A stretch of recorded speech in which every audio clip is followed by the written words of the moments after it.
It is. It's Coast to Coast presented by Campus2Can.com. Listen, even on a week where we didn't have these stellar matchups, we still had storylines. OU down at the half to a Kansas team that hasn't won a game this season. DJ Uiagalelei benched. But before we get into the storylines this week, I need you to do two things for me. Jump into the chat, interact with us, interact with the show. Let us know what you thought about this week's slate of games. And then let us know where you're listening from. We want to know who is watching from where so we can know where everyone is watching from at Campus2Can.com. But we start every week with the rundown, and we start with that aforementioned Oklahoma game, Oklahoma at Kansas. Kansas was a 39-point underdog. OU coming in, starting that game very carelessly. They had a couple of offside penalties to start. Caleb Williams very careless with the football. I got to put this first half on Lincoln Riley. Lincoln Riley not using Caleb Williams in the passing game, using Caleb Williams as a pure passer, and he just wasn't finding those wide receivers in the one-on-one situations.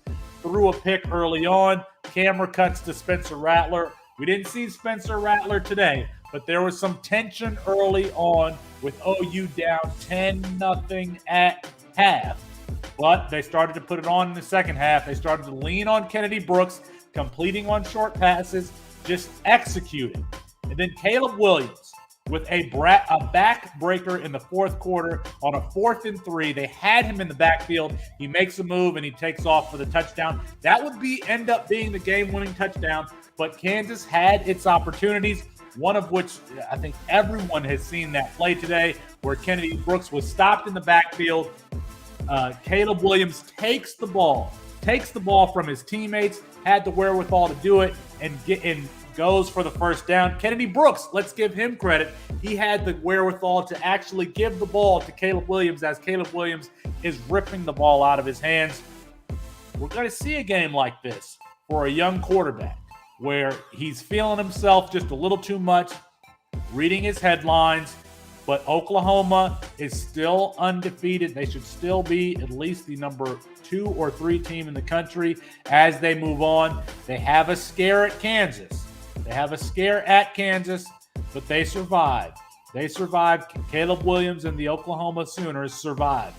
Let's get Colin Decker in here. Another team that survived today was Michigan. We're always looking, Colin, for Michigan to falter. They didn't falter today with Northwestern coming to the Big House. I expected Michigan to blow this one out, and that's pretty much what happened. We saw both of their running backs have big games here. Blake Corum started off the season really, really hot. He's not stumbled lately, but it hasn't been as good. And then, bounces back here against the Northwestern defense that is not it's not good against the run. He has 119 yards and 2 touchdowns. Hassan Haskins actually leads him in carries on the year, and in this game also has a very big game. We saw J.J. McCarthy get in there too for some packages, so it's nice to see that they're mixing him in. Mostly some running stuff, but I'm not even really going to talk about Cade McNamara because I don't really think Cade McNamara is relevant. Colin, you also covered LSU and Ole Miss. We thought that we weren't going to see Matt Corral today, but he played. How did they look? He played. They started a little bit slow, and you could tell Ole Miss wanted to keep the ball out of his hands as much as possible here. They did, after being questionable this week, after having 30 carries the week before, they kind of limited him a little bit early. He did still have a solid performance, but it's not the type of performance we're used to seeing from Matt Corral, who's averaging 288 yards passing coming into this game. But most important thing was they got the win, keeping his Heisman chances alive. And after seeing some other events take place with some other quarterbacks around the league, you got to still feel good about his chances. A Heisman would mean a lot for Ole Miss. It would mean a lot for Lane Kiffin. We said it on the tailgate this morning.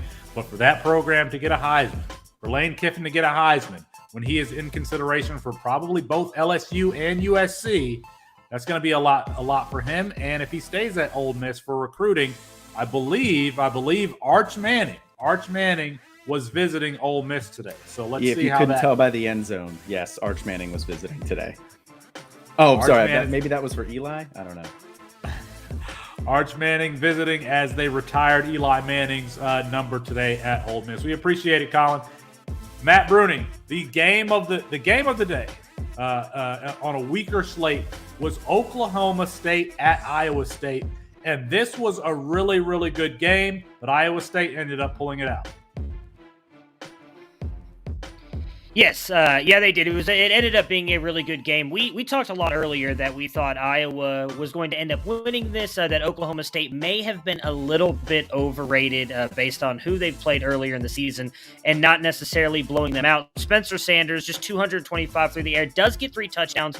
Not really the reason that they lost this game, which was one of the guys that I was watching to see if he would struggle here. Jalen Warren continues to play okay, 76 yards and 0 touchdowns. Colin and Austin both talked about him on the Campus Live pod this week about possibly struggling against a very good Iowa State defense. Your guy, though, Brennan Presley, has a pretty good game here. 2 touchdowns through the air with 84 yards.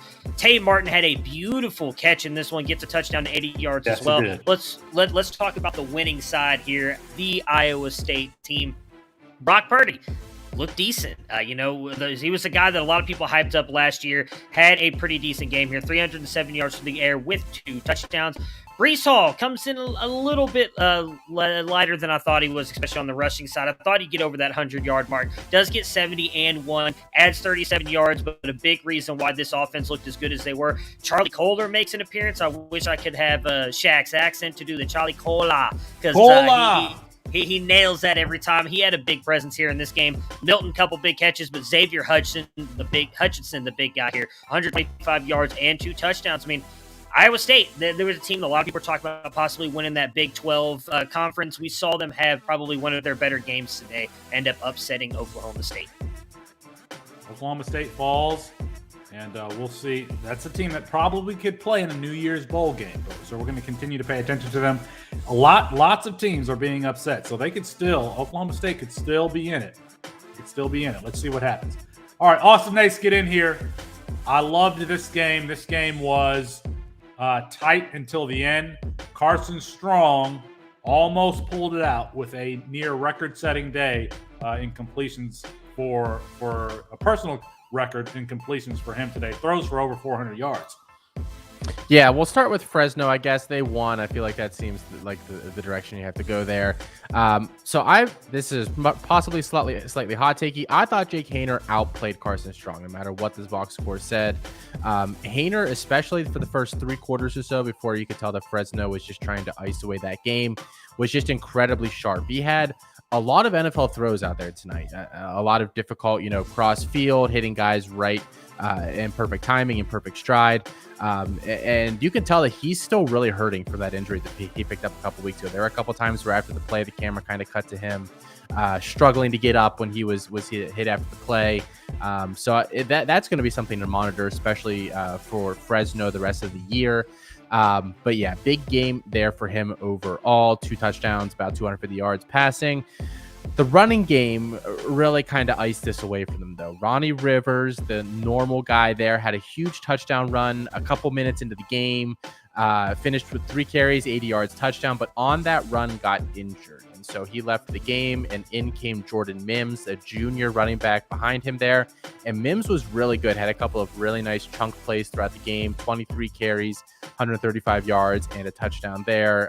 And like I said, really kind of guided them down the stretch as they tried to ice this game away. They almost blew it, but through no fault of his. And then just another well-rounded game from that receiving group there. Jalen Cropper is the guy in air quotes, and he had a decent game, 7 catches, 46 yards, had a fumble that he lost as well. But the rest of the receiver room there stepped up. Garrett Wheatfall had 77 yards and a touchdown. Zane Pope had 59 yards. Josh Kelly had 21. So the normal kind of distribution there between all of those guys. Just no big game there from Cropper. On the other side, you did see, Carson Strong had himself a big statistical night. 49 for 61, 475 yards, 4 touchdowns to interception. I'll be honest, I thought his performance was very up and down, though, despite what those numbers suggest. That he is stiffer than a board. I cannot see him being a first-round NFL draft pick. Fumbled twice, threw an interception. I mean, he definitely had some key moments that were not good in that game. Ultimately brought them back in it, but also is partially part of the reason why they were down to begin with. So big statistical night, probably not his best performance. It's a place he would want back.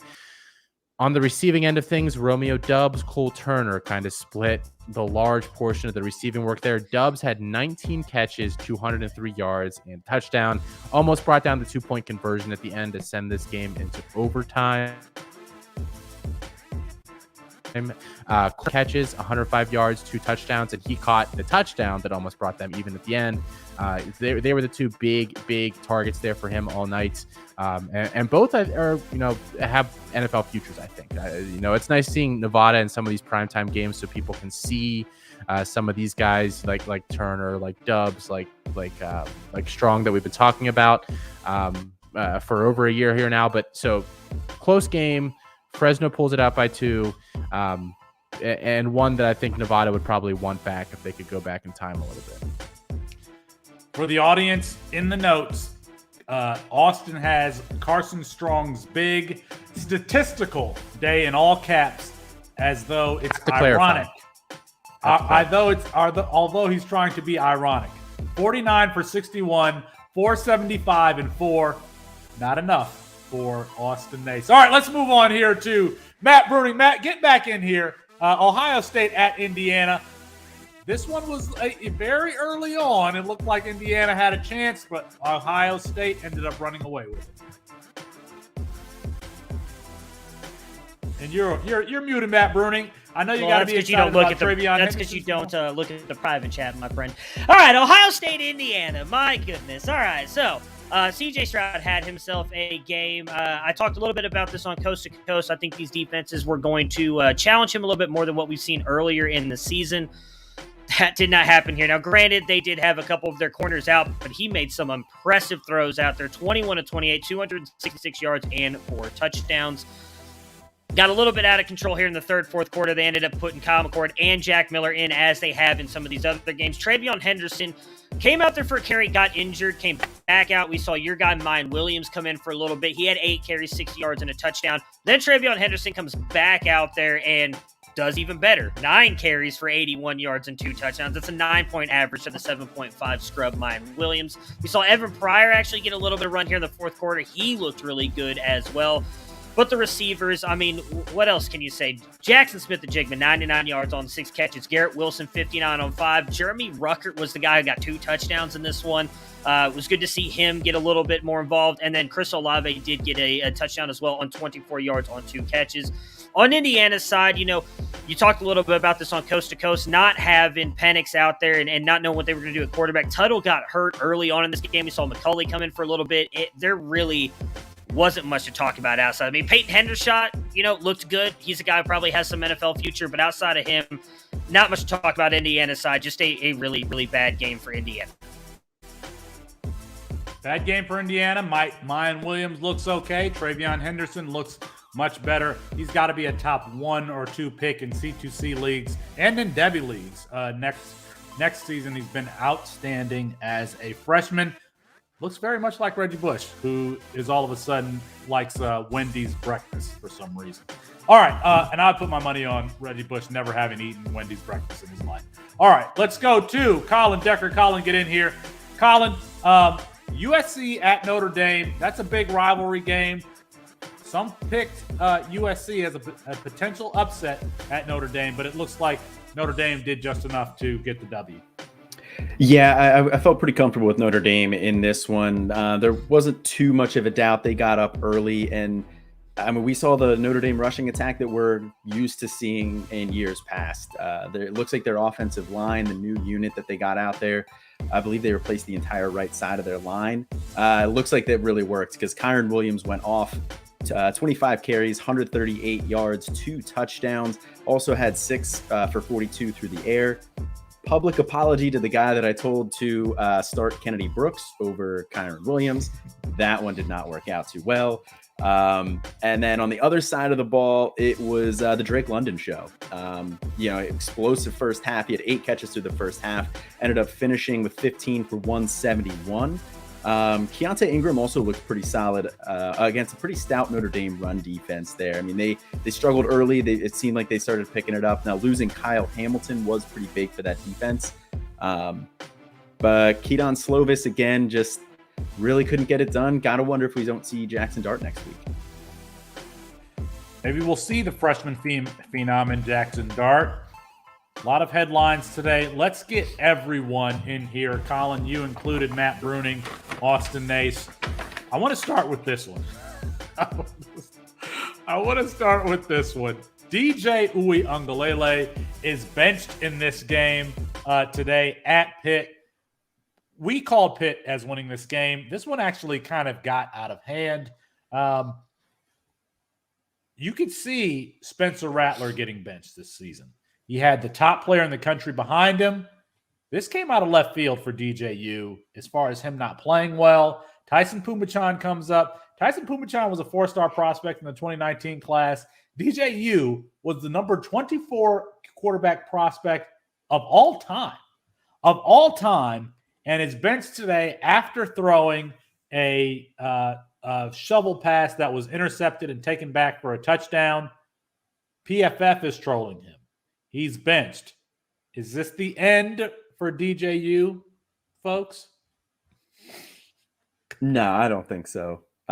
First of all, anybody wondering why I'm wearing a bag, if you caught the morning show, I did stake my reputation on Treylon Burks on the over 89 receiving yard, over 89 and a half receiving yards. He had 89. Penn State losing today also did not help. I called Chris Moxley up, got his bag guy on the phone. They got me a nice one. But no, to answer your question, I don't think this is the end of DJU. I think that he's definitely struggling, but they don't have anybody behind him, really. I mean, Tyson, I'm not going to try to pronounce his name. Fumachan, I think you said. I think you got Pumachan, yeah. Close? All right. I don't think, 4-star, but I don't think he's getting it done. They were really worried this offseason about DJU. They kept him in bubble wrap all spring. So they're not confident in anybody behind him. He's going to make another appearance. He's going to be okay. Austin, he came back into the game. Yeah. He came back into the game. They benched him and he came back in, led a touchdown drive, and ran the ball in. I mean, it was not a good performance. His receivers partially let him down, but yeah, we'll see him again. Well, we're going to see him again next year in drafts. Where would you be comfortable taking DJU? I mean, you got to think about the quarterbacks who are going to be at the top of drafts next season. Man, I don't know where I would feel comfortable taking this player who it's just not working this season after that phenomenal freshman season. I'll phrase it this way. I'm not sure how many drafts I'll do next season after probably biting off a little more than I wanted to chew this year. But I won't draft him. I will refuse to draft him because I think no matter what, there will always be at least one person in a league that's willing to take him in the top 3 rounds, 4 rounds, 5 rounds. I mean, I can't see him slipping past the 5th in most drafts just because of his pedigree and just people not willing to let go of priors. I could not rationalize taking him before the 12th round. Is he ever going to be a mega producer there at Clemson? They're not going to fix that wide receiver room in 1 year. They're not going to fix the offensive scheme in 1 year, in my opinion. And so if they don't do any of those things, then he's not scoring you points now. And if they don't change anything there, he's not going to improve his draft stock. He won't be a first-round NFL. Like I don't know what you're drafting him for if you take him early at all. So I can't rationalize taking him before the 12th, 15th round, and by then he'll be long gone. So the correct answer is I won't. I won't draft him. DJU feels like Graham Mertz a little bit to me. someone who just might not realize his potential. I was still very high on Graham Mertz, and I'm like, I have Graham Mertz way too many places. I am not going to make that mistake next season with DJ Uiagalelei, even though he is one of the toolsiest quarterbacks in the country, if not the toolsiest. He has an absolute hose, but he does not have the weapons around him. For those listening at home or listening to the replay on the podcast, Colin Decker is wearing a bag over his face that is too short, and it's showing off his double chin, and it says building character. So I wanted to paint the picture. He's got 2 eye holes punched out of this bag. It just similar. It reminds me of the Django Unchained scene, if you guys know what I'm talking about. Where they're just complaining about the bags not fitting right. Like it's so bad. It's just so bad. One of the more underrated cameo appearances in modern film history. I think that's Jonah Hill in that scene. It is. There's a lot of very famous people in that scene, but yeah, it's Jonah Hill. All right, let's move on to Colin covered Drake London. I feel like we've talked a lot about Drake London. We talk about how weak the 2022 class is. If there is a strength to the 2022 class, it's got to be the wide receiver room. Garrett Wilson, Chris Olave, Traylon Burks we mentioned. But let's throw in there Drake London, who compares favorably to Mike Evans, possession guy who's not going to necessarily beat you over the top, but he can beat you with catch radius. Matt Bruning, are you going to be comfortable taking Drake London at the 107 in rookie dynasty drafts next year? No, but I think you can get him later than 107. So, I mean, I'm the highest on him out of all of them. I think you'll be able to get him later than 107. I mean, he's going to be the hype guy this year. He's going to be the hype guy this year. I don't think so, because I don't know that he tests extremely well, and they're not going to be in the playoffs. So you're going to see Jamison Williams get more hype. You're going to see Garrett Wilson and Chris Olave get a ton of hype. And we all know how they overrate the running back. So I still think Isaiah Spiller, Breece Hall are going to get first-round draft capital in rookie drafts. You're going to see at least 2 quarterbacks go. So I think, oh, shit, that's only like 6 players. So maybe he is going to go 107, 108. Then, yeah, I guess I would. I don't think he's Mike Evans, but I think he's better than the N'Keal Harry comp that also gets thrown at him. They say he's going to be one end of that scale. I think he's closer to tipping the scale in the Mike Evans favor. He's just proven to me so much more this year. We had a lot of questions coming in this year. We talked a lot about it. It feels like every episode we talk about he played a lot in the slot. Now he's playing a lot on the outside. I've always said I think he has more athleticism than he gets credit for. So yeah, I would be willing to take him there, because I think he's going to still be a very good wide receiver. Matt, can I ask you a question about that real quick?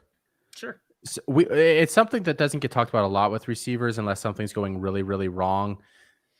How important is the particular quarterback that he gets matched up with at the next level? Because we saw, like in N'Keal Harry, for instance, if that's the type of the scale you want to talk about, where he went to a team with a quarterback that's not going to throw it to you unless you're open. Whereas Devontae Adams, whether he's open or not, and he's open quite often. Right. Aaron Rodgers is throwing it to him, and he's going to try to put it where only he can get it. So do you think that your opinion of London at all may change depending on which quarterback he gets matched up with? I say more scheme and coaching than quarterback. And I'm pretty sure I said this when we talked about him the first time. He's the one that if he lands in a spot that I don't like would change him a little bit. I wouldn't bump him out of the first round, but maybe he falls behind a guy or two, because I don't know necessarily that it was Cam Newton or Tom Brady. I think it was that offense. I don't think they used N'Keal Harry the way that he was supposed to be used. So if he goes to an offense that uses him like that, then yes, I agree with you. But if he goes, there's a lot of teams. Arizona uses DeAndre Hopkins that way. Tampa Bay uses Mike Evans that way, right? And Brady's throwing him the ball now. So that's why I think it's more scheme and coaching than it is necessarily player, because Tom Brady hits Mike Evans at times when he's not open, but he throws it exactly where it needs to go. Mike Williams with Justin Herbert. There's a lot. The biggest example that I can consider of this type of player is Marcus Mariota. Marcus Mariota would not throw to a player who was not wide open. But there are some guys. You mentioned Aaron Rodgers, Austin. Matthew Stafford. Matthew Stafford has no issue with throwing to a guy who's covered. It's why Kenny Galladay was so good for him. Quite frankly, Calvin Johnson, there would be 3 guys around him, and Matthew Stafford would still throw it up to him. If he goes to New Orleans, if Drake London goes to New Orleans, he's going to be just fine because we know Jameis Winston doesn't give a damn about who's in the vicinity. He will throw up He to actually him. prefers if you're triple covered. Yeah. he prefers if he is double covered. All right, let's move on here to OU. They were down here at the half. Caleb Williams a little too loosey-goosey on the sideline. Maybe he's reading his headlines a little too much. They end up pulling it out.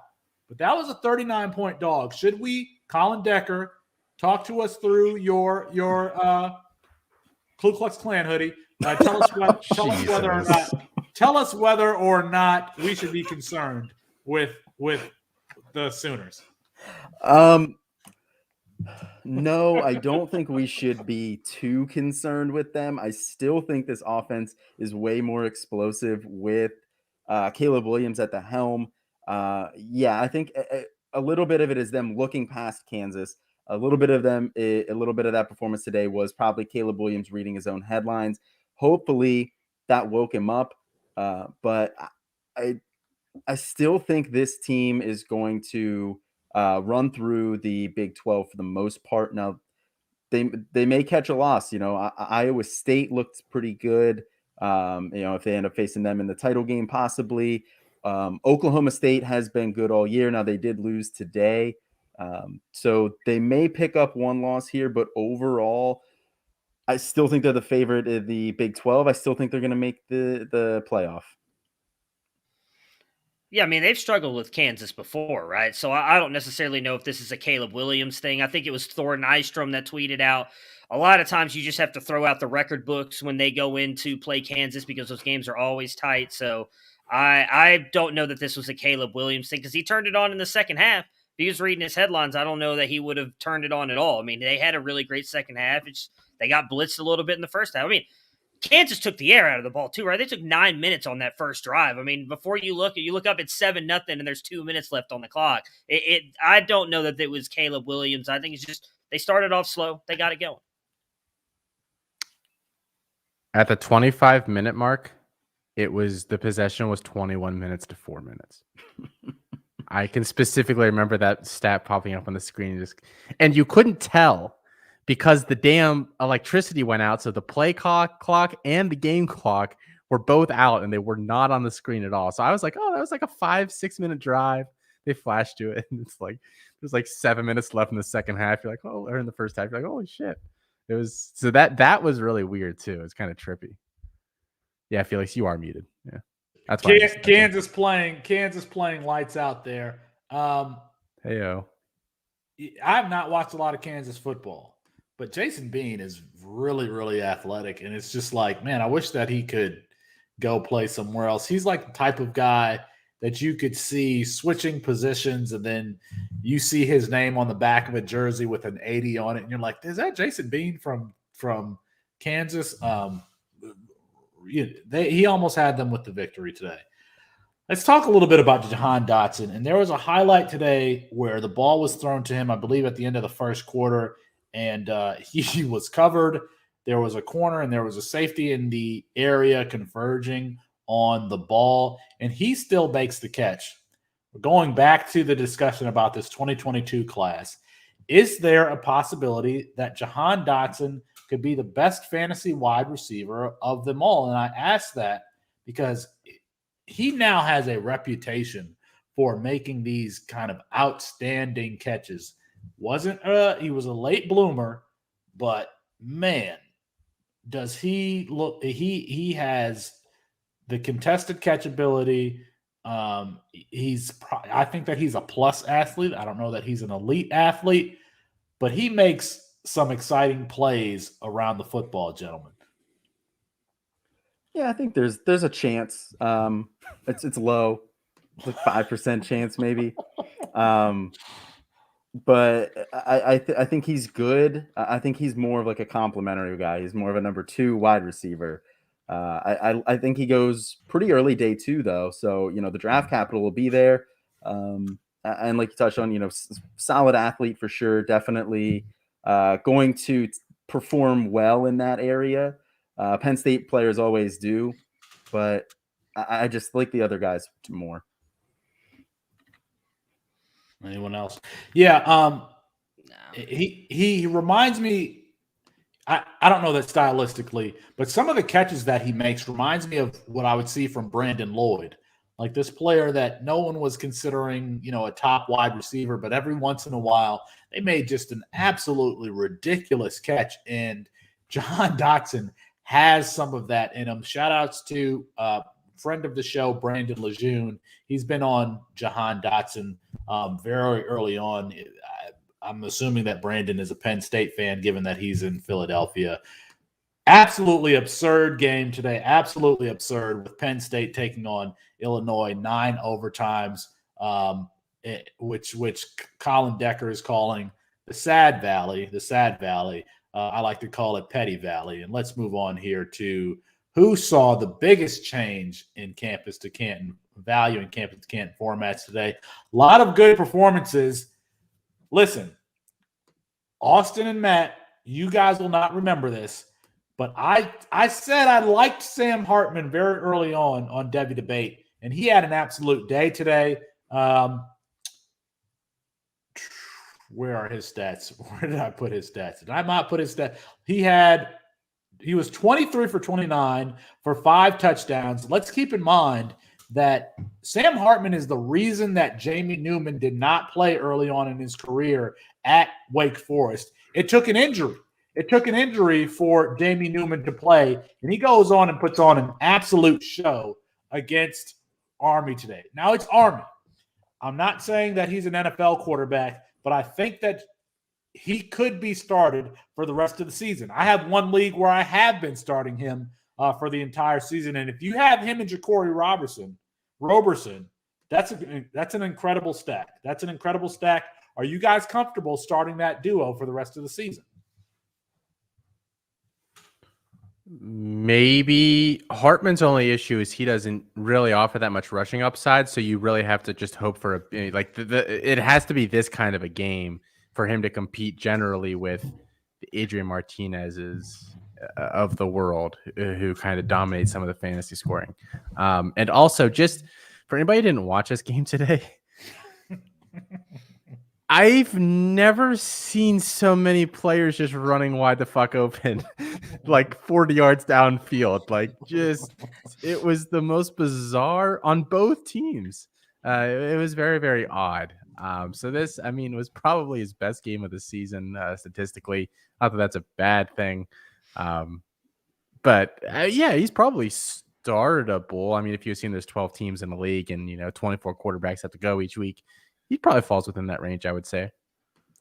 Well, it's a maybe with Sam Hartman, but Jacory Roberson, I feel like you have to start. We thought when Donovan Green went down early in the season with the knee injury, out for the season, that this is the kind of performance that we would see from Jacory Roberson. And he finishes 8 for 157 and 3 touchdowns, putting up 40-plus fantasy points. There's no question. We're starting Jacory Roberson from here on out. Yeah, I think so. They have a couple other guys there who have been, chipping in here and there with A.T. Green. Is that who that one is? A something Green.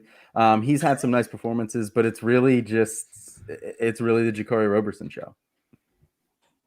It's the Jacory Roberson show, and here on Coast to Coast, it is the Colin Decker show as he continues to peek at us through holes cut out of a bag. Blake Corum. Blake Corum. Well, you guys can mention any one of you men want to mention who had a good day today. But I want to mention Blake Corum. I think that we always consider, all right, what Michigan is doing is a mirage. What Michigan is doing is a mirage. But Jim Harbaugh had very good rushing teams going all the way back to San Diego State that he was at before he was at Stanford. He's always been good with rushing teams, putting multiple tight ends on the field, and he's got himself a player in Blake Corum. As a matter of fact, he's got 2 good backs in Hassan Haskins and Blake Corum. I think we like Blake Corum a little bit more because he's doing it earlier as a true sophomore. What is Blake Corum as a Devy asset? Is he someone who could get day 2 draft capital, Matt Bruning, in 2023 or 2024? Yes. I mean, I talked recently Lots about of him conviction and there. Lots of conviction. Sean Tucker being a lot better than people are giving them credit for, especially when you compare them to some of these 2023 guys. I mean, Bijan's obviously kind of running away with the field there. But when you look at like Jahmyr Gibbs and Tank Bigsby, both those guys kind of come in there. And I think Corum getting some of the receiving work helps him as well. I mean, it's hard to project that far out if they're going to be able to get round 2, round 3 draft capital. Because I mean, he could continue to have an amazing season. Colin talked about him earlier today on Tailgate, saying he struggled early a couple weeks ago, but then he's really kind of turned it back on. Now he could go out there and get injured next year, or completely take a dump on the field like we've seen DJ Uiagalelei take this year. So right now, yes, I would say that. I think Bijan, even if he sits out like we talked about on Devy Debate, is probably a first-round pick. Then after that, I could see multiple running backs getting drafted in round 2 or 3 in that day 2 range, and Blake Corum definitely being one of them with what he's done. I mean, he's produced at Michigan with Jim Harbaugh as his coach. That's amazing in its own right there. And then you actually look at what he's doing producing-wise. I think he can definitely do it. Cool. Yeah, I got. So Go ahead. Go ahead, Colin. Go ahead. Now, go ahead. I have a different player I want to talk about. So if you want to talk about Corum, so do ahead. I. But there was a pause there. So, oh, you. Yeah, I know. I thought Austin was going to say something. He looks so convicted over there about Blake Corum. So I'm a BJ Baylor. I feel we've talked a little bit about him. I really think we need to talk more about this kid. Out of Oregon State, had 152 yards today again on the ground against Utah. 1 touchdown, top 40 ranked rushing defense. The past couple weeks, even if he doesn't have NFL future, which I won't say he does. I haven't actually gone in and watched him, but 21 points, 18, 23, 17, 18, 19, 23, 50 or 59 points in the past couple days or weeks. He's been on fire. I think he should be a guy that if you can pick players up, you should pick up, is startable the rest of the season. And if he comes back for his senior year, I think he can do the same thing. I mean, Oregon State is not really known to have this really high-end offense, and even Jamar Jefferson, who I loved last year coming out, was not putting up the stats and the points that BJ Baylor is. I really think he's a guy that should be kind of shooting up here in Devy formats and getting some kind of value talk. He also has the NFL size, 5'11", 205, I believe, so that's not I'm scarred. I'm size just scarred from the Jamar Jefferson thing. Actually, I'm not. I never thought Jamar Jefferson was good, and I quite frankly, I have a very hard time believing that another Oregon State running back is any good.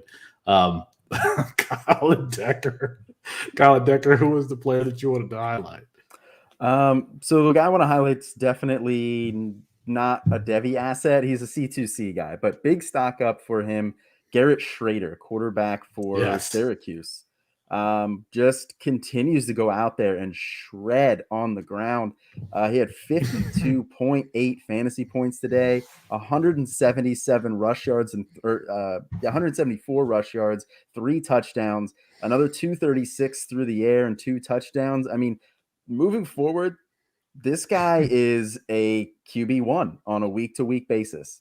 He's only a sophomore as well, redshirt sophomore. So I mean, you're gonna have him for another 2 years there. So he's a guy that if you can go out and trade for him, I think this is a nice pickup here. Just imagine where your team is if you are starting in a super flex, the college side of your campus to Ken leagues. If you're starting Adrian Martinez and Garrett Schrader, where you're at today. I mean, it's why we should change the scoring for quarterbacks for rushing, because that's absolutely ridiculous. There's no reason for Garrett Schrader and Adrian Martinez to be QB1s, and they absolutely are. They absolutely are. All right, Austin. I mean, you've been a big Devin Neal fan. He had a great game today, a very good game for a freshman. Several runs using patience and burst. He had a very long run. He was 23 for 100 yards, 2 touchdowns. If there's anything that we could take away from that OU Kansas game, it's that Devin Neal is going to be the starter moving forward here late. They need to get him involved in the passing game, but he is going to be the bell cow. Yeah, they need to beef up that offensive line a little bit there, but I don't have I have faith that our current head coach Lance Leipold there will do that. Formerly of Buffalo there, and was known for that there. Give Kansas a few years. I mean, that offense flashed at times today. I mean, Jason Bean didn't look great the whole game, but he played well, and there were times where he did have some impressive throws out there. There were times where the receivers made some nice plays. I mean, and Devin Neal obviously looked good too. There were that offense looked functional at like an actual FBS Power 5 level, which is more than I think you could have said for Kansas the majority of the time over the past 3 years, 5 years. I mean, not trying to be a jerk. I don't know how long it's been since they've really had a competent offense there. And I think Devin Neal is the piece that can really keep that whole thing running really, really well. And I think I think at the end of the day, he's a top 5 back in this class. It's a not a very strong running back class. And we said that all along, especially as they were coming out of high school at the top. It was Travion Henderson, big gap, Will Shipley, and LJ Johnson, if you want to toss him in there, and then big gap, and then what? Donovan Edwards, Kamaro Edmonds. I mean, a bunch of guys that we didn't really like. We kind of just liked because they were going somewhere that they might get some playing time. But Neal showed it all year. I think he can easily be that 3rd, 4th, 5th back in this class and get some nice draft capital in the future.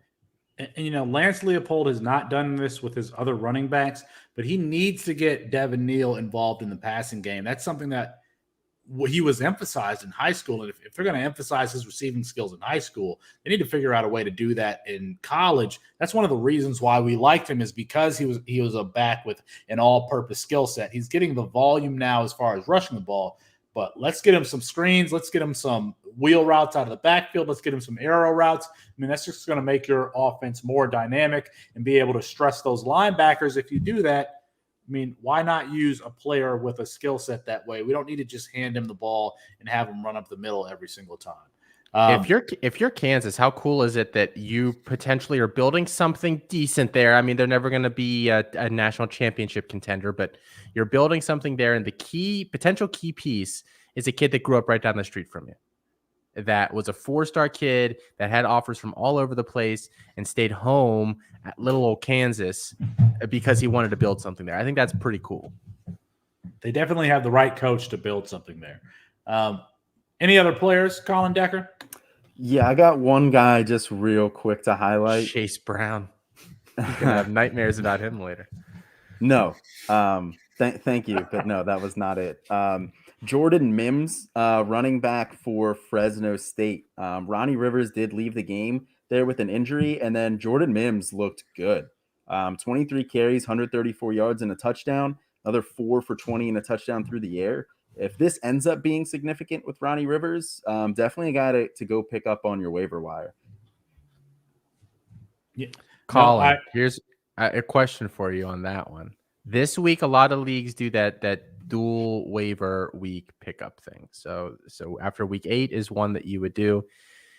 If you have Ronnie Rivers and there's some sort of news that comes out that he's out for any length of time, how much of a priority is Mims for you? It depends on how many waiver pickups you can have during those periods. I know those leagues are very specific. Some of them only give you one. If you only have one pickup, I'm not going to use it on a guy who's a senior and is a backup running back that we're hoping, obviously we hope nothing happened to Ronnie Rivers, but if it does something, if it is significant, Mims will have a significant role. But if you've only had one waiver wire period so far, you probably have guys out there. You may have like an Isaiah Bowser, a Brandon Thomas, a BJ Baylor, a Jalen Warren. I would prioritize pretty much all of those guys over Mims, regardless of if I have Ronnie Rivers or not. All right, just a few other names I want to highlight here. Joshua McCray and Chase Brown for Illinois today. We have to remember, Brett Bielema came from Wisconsin. So whatever you think about Wisconsin's rushing attack, you should feel the same way about Illinois. Chase Brown, redshirt junior, 33 for 223 and 1. Now, he's a redshirt junior, and so we don't get all touchy-feely about those guys. Josh McCray is a true freshman. He's a true freshman, 24 for 142, and he's been playing well pretty much all season. And so he's a player, and he has ideal size. He's over 220 pounds. He's a guy that maybe I'm not trying to prioritize in waiver pickups, but I'm absolutely going to get next year in those freshman or supplemental drafts where I sneak him onto my roster just to see, because we know that they're going to get the volume with Brett Bielema coaching. I also want to highlight Tyler Algier.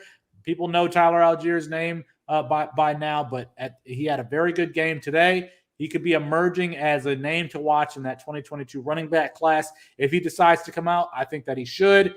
In Minnesota's backfield, they're always giving volume to one person. After Trayson Potts went down, it was who's going to get the ball. It was Kai Thomas today.